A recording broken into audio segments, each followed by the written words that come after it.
Somos el grupo 8 y vamos a hablar de la desigualdad de riqueza en Colombia.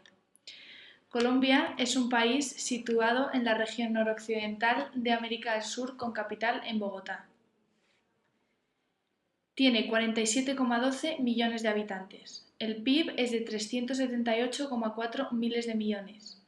La media de la esperanza de vida es de 73,78 años. Colombia es uno de los países de América Latina y con mayores índices de desigualdad de ingresos y pobreza. Tanto en la década de los 80 como en los 90, el crecimiento económico en Colombia ha sido menor comparado con otros países. La desigualdad en los ingresos de riqueza afectan a la recuperación y progreso de la economía del país.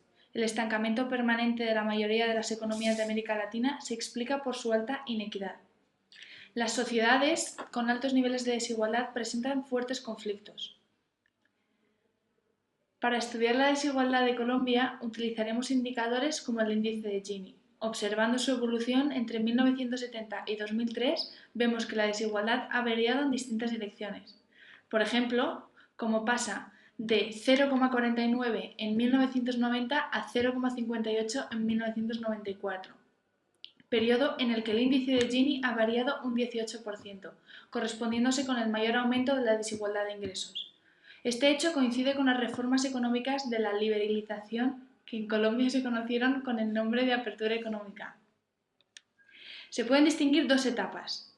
La primera, que corresponde con la mitad de los 70 y gran parte de la década de los 80, mostró una tendencia favorable hacia la disminución de la desigualdad. La segunda etapa, a partir de 1990, la desigualdad aumenta rápidamente y del 95 en adelante se estabiliza en niveles muy altos. El principal problema de la inequidad a principios de los años 90 fue la creciente tasa de desempleo, que pasó de 9,8% en 1991 a 20,1% en el año 2000. Este fenómeno se explica por el descenso en los salarios relativos de los trabajadores no cualificados y por la crisis del fin de la década.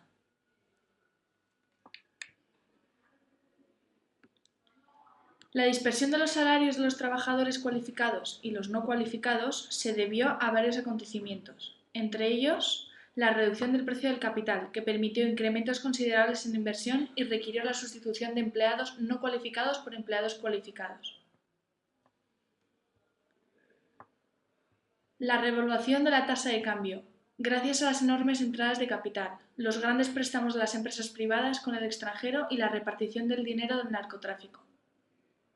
Las reformas laborales, que se produjeron un gran aumento de la mano de obra en relación con el capital. Y por último, las reformas tributarias, que afectaron a la estructura de costes de las empresas. Todos estos factores hizo que las empresas tendieran a inversiones intensivas en el capital. La demanda de la mano de obra no cualificada tuvo un aumento en los primeros años de los años 90, en el crecimiento del sector de la construcción gracias al dinero del narcotráfico. En los años 90, los ingresos de los hogares crecieron a un ritmo del 3,4%. La causa principal fue el aumento del PIB per cápita en el sector urbano. En el campo disminuyó un 5,7%, mientras que en las ciudades creció un 7,2%. Esta enorme brecha se debió al despegue urbano de principios de los años 90 frente al deterioro del sector agrícola.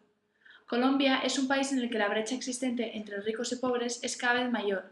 Las razones son las reformas estructurales de la liberalización económica. Según los datos del Departamento Nacional de Estadística, el 10% de la población más rica tiene un ingreso que es 60 veces superior al 10% de los más pobres. La diferencia ha aumentado un 50% desde principios de los años 80, para cuando la misma proporción de ricos superaba 40 veces el ingreso de los pobres. Para 1978, el decil más rico de la población recibía el 47,9% de los ingresos totales, mientras que la mitad más pobre tan solo obtenía el 12,4%. En 1995, La primera porción había alcanzado el 51%, mientras que la segunda, la de los pobres, se mantenía en 12,4%. Es importante señalar que estas tendencias redistributivas han estado afectadas por variaciones opuestas en los sectores urbanos y rurales, por lo que los efectos sobre los indicadores nacionales en la distribución del ingreso fueron moderados para casi las 2 décadas. La desigualdad es un problema de grandes proporciones. A pesar de que durante los últimos años los gobiernos hayan prestado sus preocupaciones sobre el tema, hoy en día todavía las 3 personas más ricas del mundo en conjunto suman en activos del PIB el 48 de los 48 países más pobres. Y lo más preocupante es que las tendencias son a que el mundo